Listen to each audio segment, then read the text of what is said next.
start from the basement, right? There's really two sections in there. Two parts. Okay. For the building. Right. So, alright, so let me officially welcome you to the Faculty of Medical Sciences. So it's as I said, a medical building, right, for students. Teaching and learning center. So there are two blocks, block A and block B.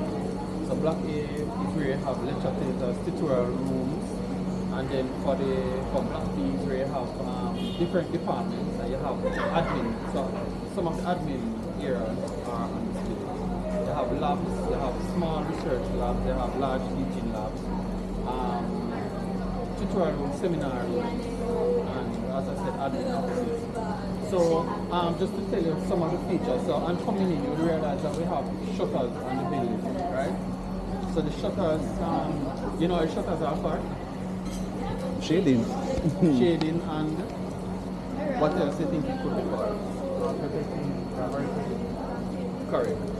So that was one of the purposes of putting it here. So it's not, so they are not operable, so it's just fixed. So it's fixed to facilitate, light coming in right through the whole year. Because you would know that light from east to west, the sun moves in a different pattern right through the year. So it's being handled at a specific point or being angled specifically like that. It facilitates shading right through the year, making the space comfortable. It also acts as an insulation. So you know that, well, most of the building is glass. So cutting down that sunlight helps to cool the building more efficiently, right? And like when it's raining, I'll just let you know that we harvest rainwater. So I'll show you the pump room. So we harvest rainwater and we use that water for irrigation during dry time. And we use that water for flushing of toilets. All engineered by Ms. Fletcher here, I don't know if she told you. But right, so we use that water to flush toilets. And we don't just use it like that, it goes through a process, well, a little process. So there's a thing, it goes through a UV light treatment. So whatever is in the water that is treated before going into the toilet.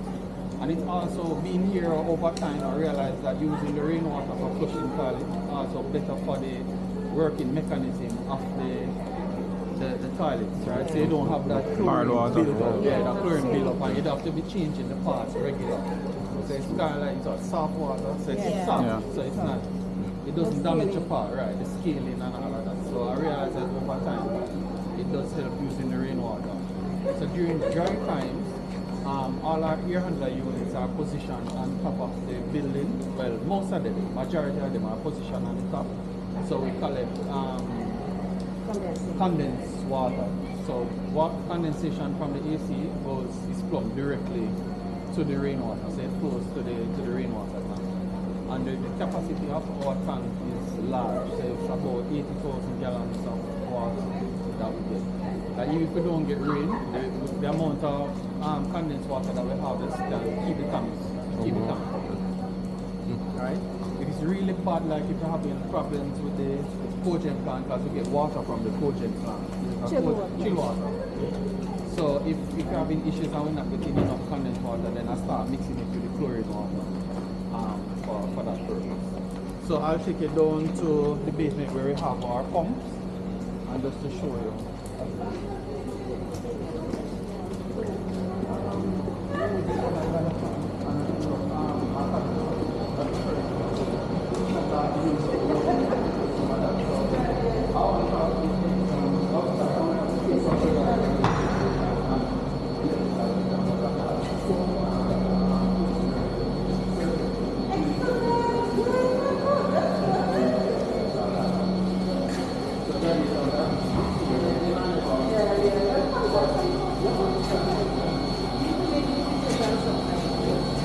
So there's a big cooling fan over there. Right. Chill water is piped here.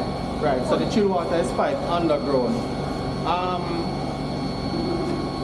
Can anybody tell me the benefit for running the chill water pipes underground?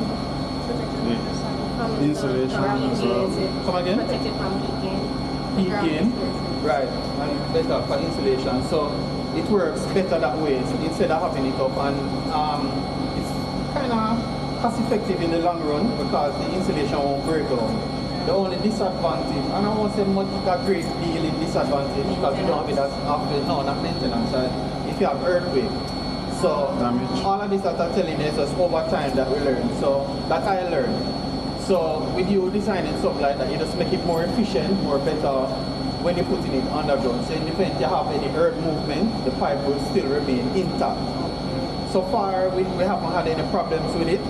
But where we would have problems is where you would have like a valve box where the pipe comes in after making a major turn, so you like a 90 or a 45. So if it's not anchored properly or have a truss block there, then you're going to have those pipes rupturing. Right? But so far the system it has been good. I have a quick question, sorry. You said the water from the AC is collected. That's a condensed water. Right, what's that used for? Flushing on toilets and irrigation. The same rainwater. Right. Store them separate. No. The condensed water and the rainwater one tank.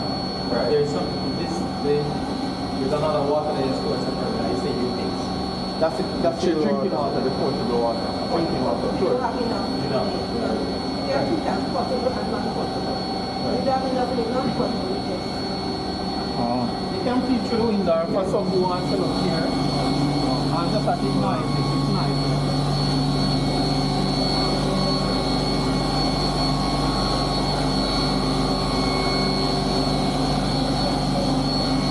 Yeah, the chill, so the chill pull up.